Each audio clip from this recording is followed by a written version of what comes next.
Hello, my name is Glennetta Haymon with Haymon Law Office, where we protect your brand, your business, and your family. Today, I wanted to hop on really quick and put together this video to give you information about post-trademark registration filings. So I know that was a mouthful. You're like, okay, what does that mean? That means once you have your trademark registered with the USPTO, and you're using the R in the little circle maybe, but you actually have a registered mark with a serial number, there's things that you need to do thereafter. So it doesn't last forever unless you take action. You want your trademark to protect you for as long as you are providing your good or your service. So you want to do these registration filings at certain times. And so today I'm going to talk to you about the required registration filings after you have a registered trademark.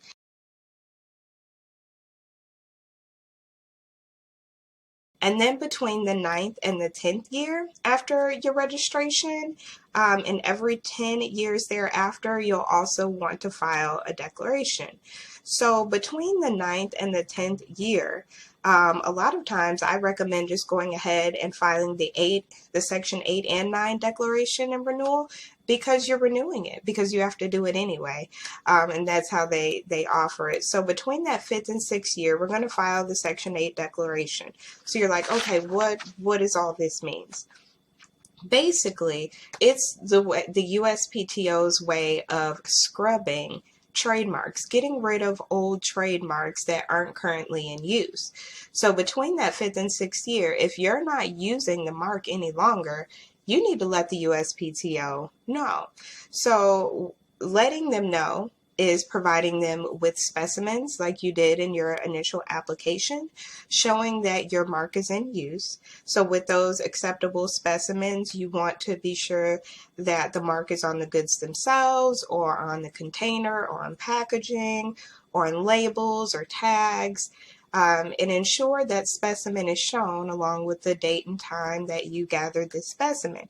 And you want to be sure that the URL, if you got it offline, is shown, or where you've actually accessed the information.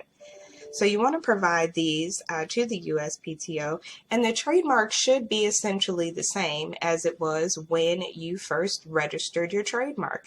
So if you provide the specimen and it looks totally different, there's some different action that you probably want to take to let the USPTO know that this is substantially different. However, if it's the same, if it's a similar same mark, and a trademark attorney can help you identify what would be acceptable, then you would go ahead and submit that to the USPTO. Now, if they're not essentially the same, like if they have different phrases or something that just changes your mark altogether, that's not going to be the same. Okay. And then thereafter, after that 5th and 6th year, you'll want to look toward the 9th and 10th year. And at that time, like I mentioned before, you'll file the Section 8 and 9 declaration. And you'll do those together. And after each successive 10-year period. So after that, 10 years, you'll file another one. And if you miss it, I mean, the USPTO does give you a 6-month grace period, but if you miss it, you lose it.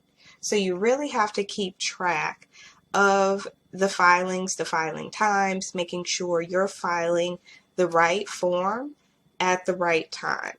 So if you want more information about your post-registration filings, or if you need help with a post-registration filing, or if it's coming up on that 5th year and you're not sure what to do, please feel free to reach out to us at Haymon Law Office.